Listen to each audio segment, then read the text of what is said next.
Welcome to Business Talk, presented in collaboration with the University of Rio Grande and the Ohio State University South Centers, from the heart of southeastern Ohio at the University of Rio Grande TV studio.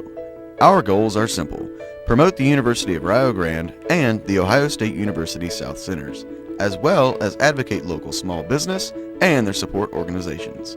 More importantly, promote southeastern Ohio as a wonderful place to live, explore, and learn. There are many different ways you can find us.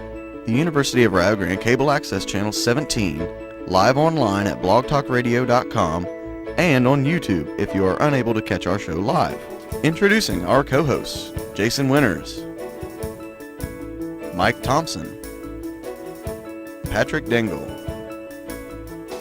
Thank you for tuning in. We hope you enjoy the show. Hey, welcome back to our show. You know, Jason and Mike, you've always said I needed to get more culture. And I said that. Did you say that?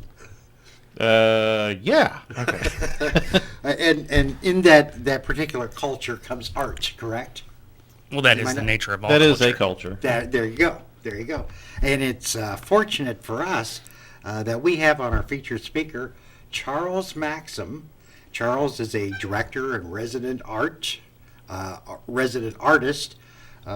with the Just Fired Ceramic Studio located here in Gallia County.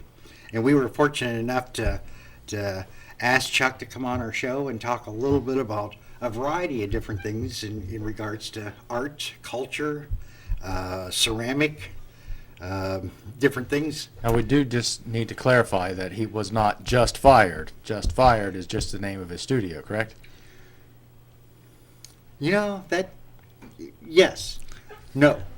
Well, let's ask Charles. Charles, welcome to our show. Thank you. It is great to have you on our It's show. very good to be out here again. Before you answer his question, what we'd like to do is find out a little bit about you and where you come from and how you got involved in the business and things of that nature. All right. Well, my name is Charles Maxam. I am originally out of Kalamazoo, Michigan. The state up north. Yeah, the state that will remain unnamed. So, Okay. I have no problem with that. I've always been an artist, but I am a late budding artist. I did not really discover my true artiste until I was in my early 30s.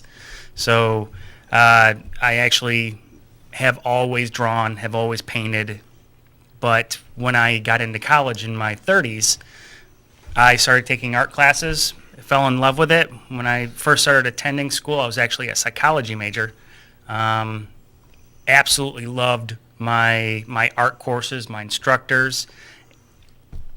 Decided to switch over my junior year, which was probably one of the most expensive ideas that I had.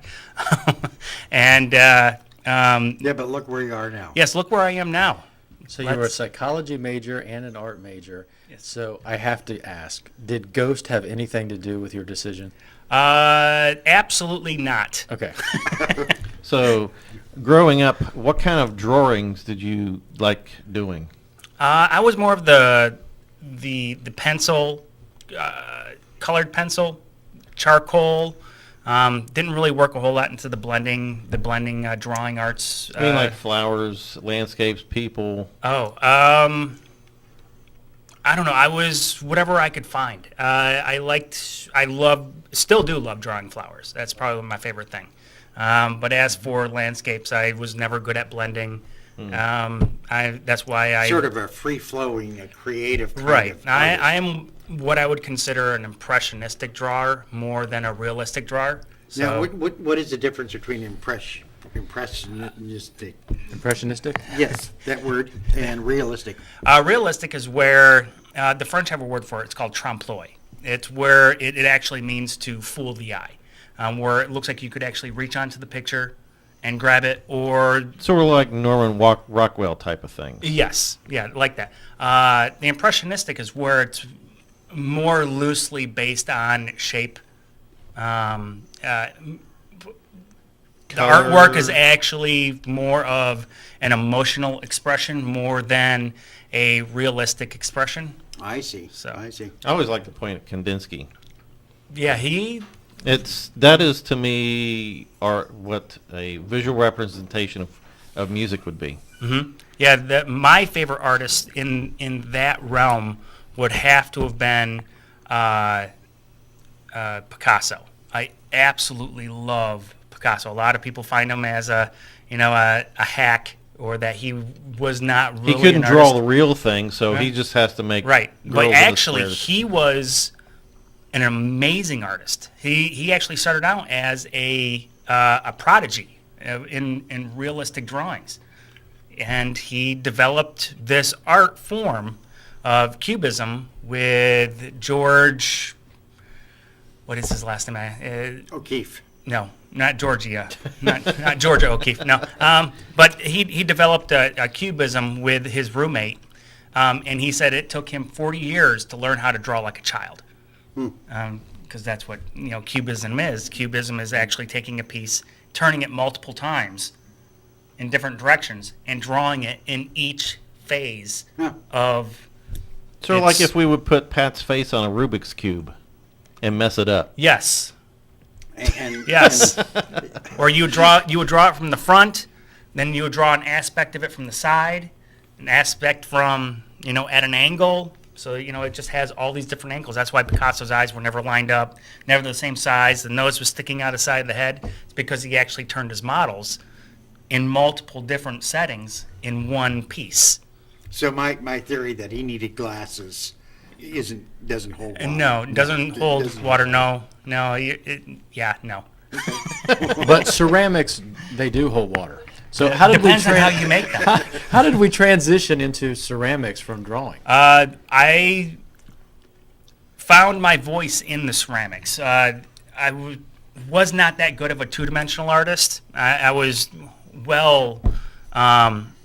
underperforming other artists in the two-dimensional world here at Rio. Two-dimensional is drawing, painting, but I was doing a very good job of being a three-dimensional artist. I had a lot of growth. I wasn't afraid to think outside the box to go to these different levels. So a 3-dimension is actually like a plate or a saucer. Well, a or plate is cup. anything that you can walk around and see from multiple dimensions. That's what. Okay. Um, Okay. So, a a 2-dimension sculpture. Yeah. Yeah, like David or a pitcher, a water pitcher, not a pitcher that you hang on a wall, because Right. then you go back to two-dimensional. But I had the patience and some manual dexterity, which lent well towards pottery. Got on the wheel, fell in love with it, and I just simply never looked back, even though people encouraged me to step away. So, Why would they say step away? because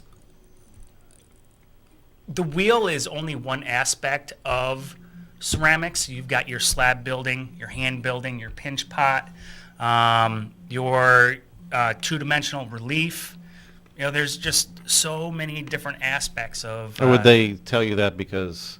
Because I was concentrating way too much on the throwing aspect Oh, and not okay. enough in the other mediums of ceramics. So those people who do that think that you have to be good at all of those and not specialize? It's nice to have a blend, especially if you can do multimedia in ceramics. Like you can have a thrown body for your vessel, a slab handle, and a pinch pot lid, or in any of those. So you're actually using multiple different disciplines in a piece, in all pieces. So. Your website does do you justice, as it does show the various different pieces of art. So I'm just looking at 4, and you had a whole slew of different work pieces of art, and these are functional. Yes, I am what they call a functional potter. I I thought you were kind of dysfunctional. that depends on who you talk to. That's the psychology yes, that comes through. that's why I had to study it to figure myself out. So, And once you found yourself, then you decided Yes. to put that personality into Yep. in artwork. Yep. So you're a functional potter. I'm a functional potter. What I do is I make things that can be used. 80% of the people choose not to use them. They become that art piece that they put up on a shelf, use it as a non-traditional vase, use it as a centerpiece. So, but I prefer to use my stuff. I eat off my own dishes every day, drink out of my own mugs.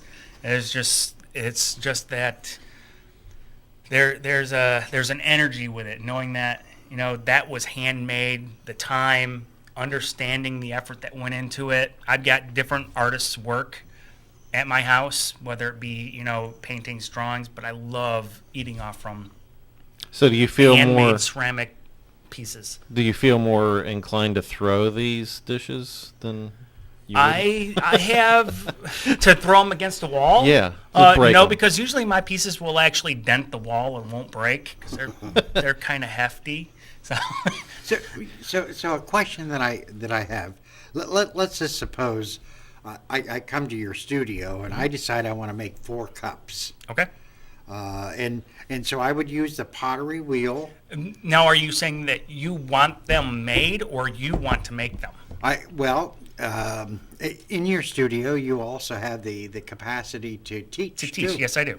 And so let's just suppose you were going to help me learn how to do pottery. Mm-hmm. So the first step would be, of course, is getting some clay and using the wheel. Right. Well, the forming first it. step is actually understanding what clay is, how clay works, why it works, and what you expect out of it.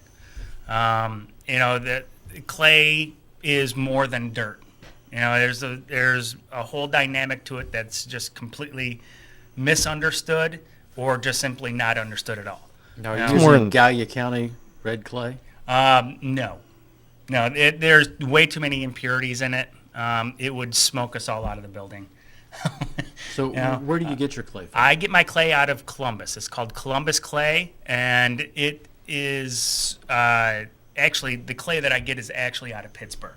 It's called Standard, but I buy it from Columbus clay. Standard makes multiple what they call clay bodies, depending on what you want to do with it. Whether you're a porcelain artist, or you're a stoneware artist, or you're a clay body artist, depending on what medium or what form of clay that you're going to work in, they have it for you. Yeah. So the kind of clay I would have to make my cups and use your pottery wheel. It's would be stoneware. Stoneware. I throw in stoneware. Okay. I have used porcelain and other forms of clay, but I stick mostly with stoneware. I like its density. I love how it reacts with glazes. How the glazes stick to it. I understand it because that's what I worked in college. So Okay. that's my. So I form this with a wheel, and then I put a handle on it. Right. I thought you called that a doohickey earlier. A doohickey. I A thought it was doohickey? a thingamajig. Thingamajig. Thingamajig. Or Doohickey is what doomaflachi. goes on top. Doohickey's opposite of thingamajig, right? That's right. Okay. It has a completely different function. You cannot mix up doohickey And and thingamajig. thingamajig. You Okay. can't. You'll create would a have. race war if you do that. Don't do that. But in essence, the handle, I would put that on. Yeah, the handle. There's multiple techniques for throwing it or for pulling, throwing a handle, slabbing a handle, slumping a handle. We could spend all day just on a handle. But as for throwing the piece, there are multiple stages that have to be learned, understood, starting with wedging, centering, opening, pulling, trimming, what size you're trying to throw to, thickness of the wall, compressing the bottom. There's Maybe we should start by, what do you mean by throwing? by throwing. Is that just that the is process actually of where throwing clay on the wheel? The root, from what I understand, the root of throwing clay is actually in the action of attaching it to the wheel, because you actually throw the clay Okay. down onto the wheel. Then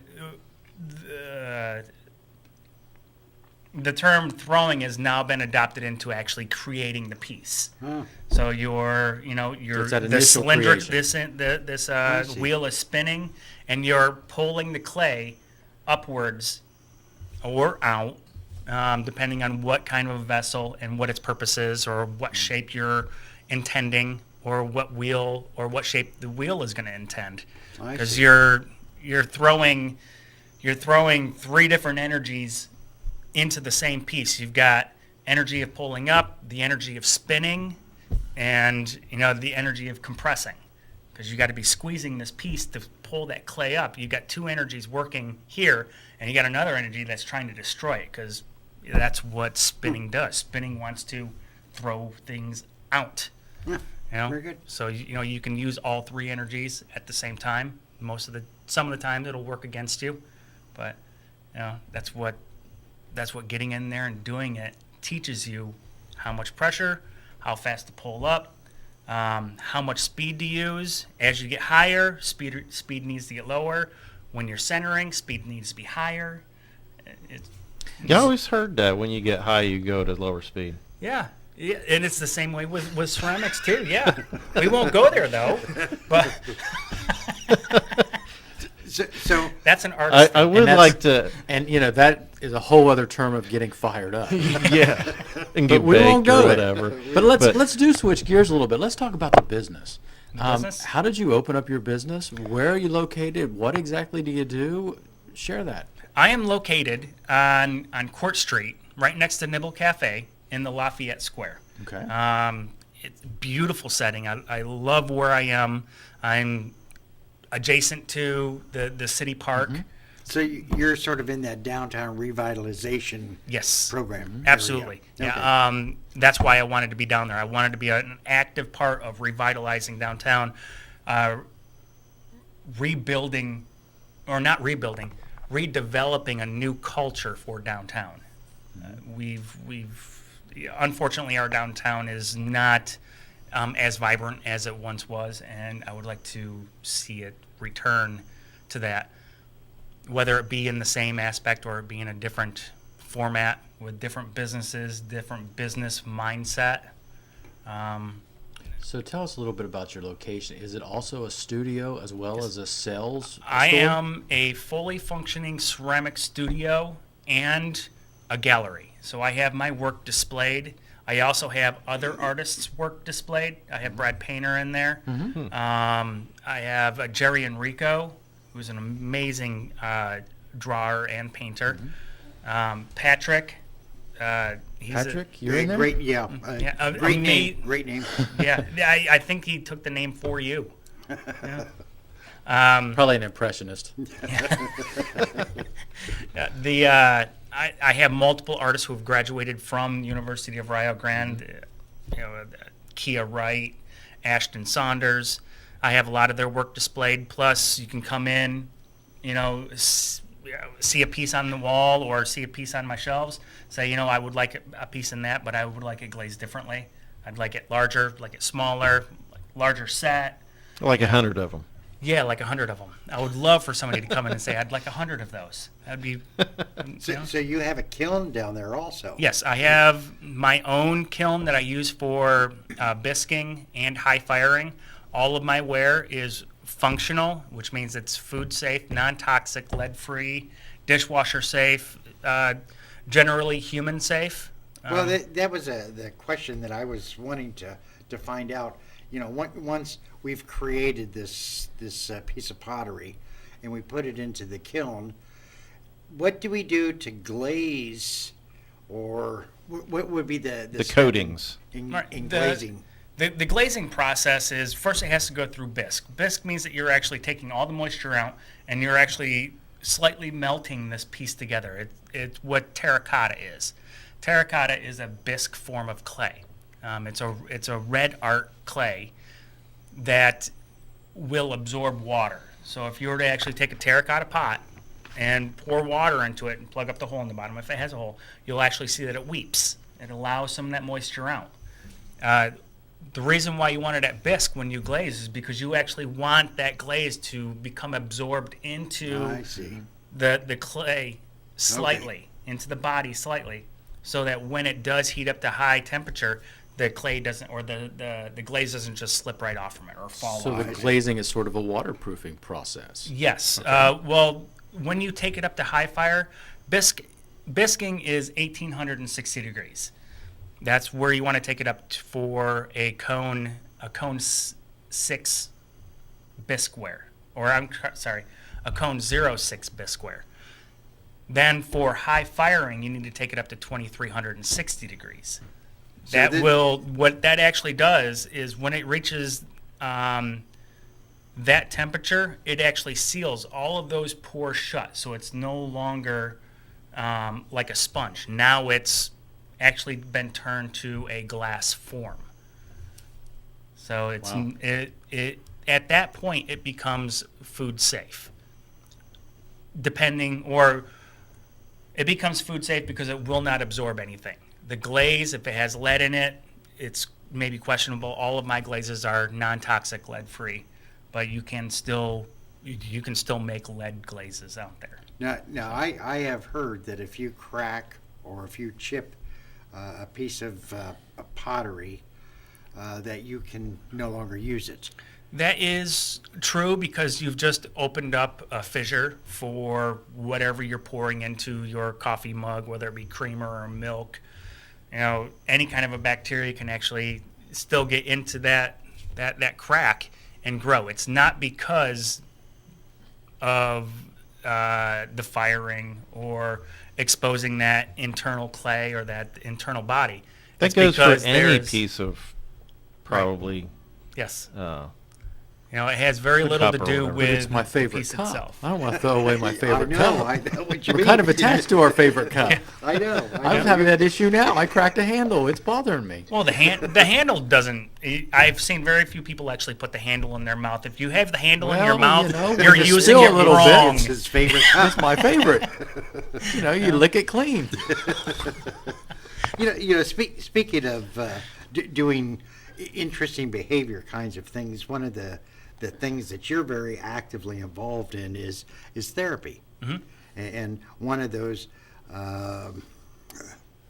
IDD, and that's sort of a technical term for many different kinds of. Yes, it's developmentally disabled, and what the studio is set up to be is a day therapy program and also an employment program through Riverview Productions for the IDD community. Riverview Productions. Riverview Productions. It is a facility that facilitates employment and activities for the IDD community in Gallia County, Jackson, Meigs.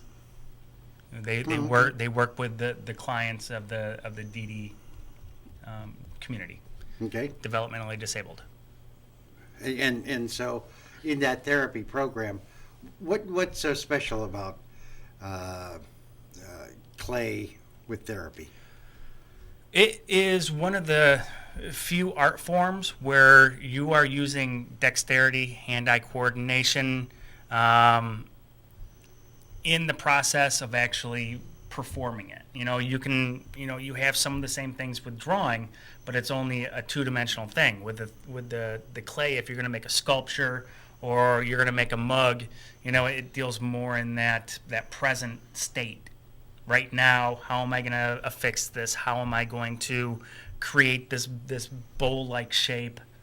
you think it's one of those things that sort of like motorcycle riding, it takes all your concentration, so then you do not concentrate on anything else because you're so involved and in the moment. Well, I think when I started, I made the joke about the movie Ghost. Right. But I think there is a romanticism that surrounds pottery and There is. There's a certain level to it. And Antiquity as to, and all that kind yeah, of thing. As to your question, yes, it does. It is a distraction because you're concentrating on, my pinch or the texture that I'm putting into it. And that's also part of the romantic part of it Right. too, because this piece is You're creating made something out of nothing. personal. Yeah. You know, this is something that you made for yourself or for somebody. It's not something that somebody poured some slip into, cracked it, threw it in, and then glazed it. And It's like you the know, other 100 ones. Right. It's like walking into Walmart. You know, you'll never find, you know, a just fired Charles Maxam piece in Walmart ever. You know, I have absolutely zero intention of being that kind of an artist. In fact, I don't find that art at all. You know, that's just mass produced.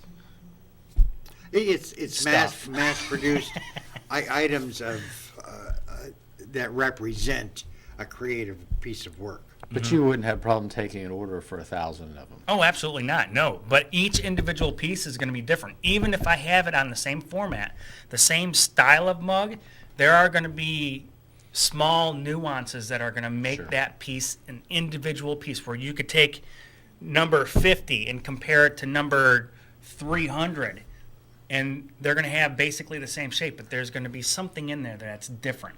And some people would call that imperfection, and you wouldn't, because that is the charm of it, because it's not like the rest of The them. Asian culture embraces that that uniqueness in, especially in ceramics. There is a special box on an Onigama kiln, which is a wood-fired kiln that has that is where the kiln master will put his personal pieces. It's the special box. And anything within the kiln beyond the special box, if it's warped or if it develops a bubble or if it falls onto its side and changes the texture, that piece is now priceless I think because the kiln god has changed this piece. that sounds like a coffee mug for you. I Slightly Yes. warped. Yes. That would be a perfect coffee mug for you and your Silverbridge coffee that you have every day. I think that would be great. Now, I would like to talk about something that seemed pretty exciting, this new venture that you're getting into Yes, with the I artists. I am ecstatic about it. I am working with another fellow artist here in the community to bring an artist co-op into downtown Gallipolis. A lot of people don't understand what an artist co-op is, so I'll just briefly go over what it is. It is a multi-artist, multi-discipline, cooperative studio and gallery where 6 to 10 artists can all work in the same setting at the same time with this creative energy, working collaboratively or independently. And all of their work is displayed in this collective, cooperative gallery. Sounds like a very good business model. Oh, it's amazing. It's absolutely amazing. We are in the process of getting our surveys out into the community. We have 3 surveys out there on SurveyMonkey. We have the artist survey, a community survey, and also a donor survey for the philanthropists or the people who are, intending on, donating a part of their proceeds to, these creative ventures. If you would like to participate in a survey, where would you find these surveys posted? They can be found on SurveyMonkey. I will also be linking them to my Facebook page at Just Fired Ceramic Studio. They will also be on my website, which is justfiredceramicstudio.com. That's all one word. Yes, that's all Just one Fired. word. Justfiredceramicstudio.com. They will also be available on Visit Gallia through the Gallipolis Chamber. You can go onto their website. You'll be able to find the surveys there. At least we've been told that's where they will provide us a space. It'll be very easy to do. You push on the link and it'll take you directly to SurveyMonkey, directly to the surveys, and then you just choose whether you're an artist, you're a person who would like to take courses, or if you're a donor, which we would love to hear from people who are philanthropists in the artistic area. Well, when you get the cooperative started, we hope that you will come back. Oh, absolutely. It sounds like you have a really neat business in the downtown area of Gallipolis. And as you continue to build your business, other businesses will also build. Yeah, we've got an amazing amount of artists already looking at the place who are very interested in actually signing on. We've got 4 who are very prominent already, who have Good. said that they will be a part of it. So we've already got a great basis for artists, Well, we're speaking and with we're looking to add more. speaking with Charles Maxam, Just Fired Ceramic Studios, located here in Gallipolis. Thank you again for being on our show. Well, thank you for having me here. It's been a pleasure, and I hope to come back. I hope so if too. any of you guys need to be replaced, I will gladly replace you. So, We can always make a clay model of you and set you here and, Yeah, stand behind you and talk. And that's right. That's right. I'm Patrick. I'm Jason. I'm Charles Maxam. And I'm Mike. Thanks Thank- for watching.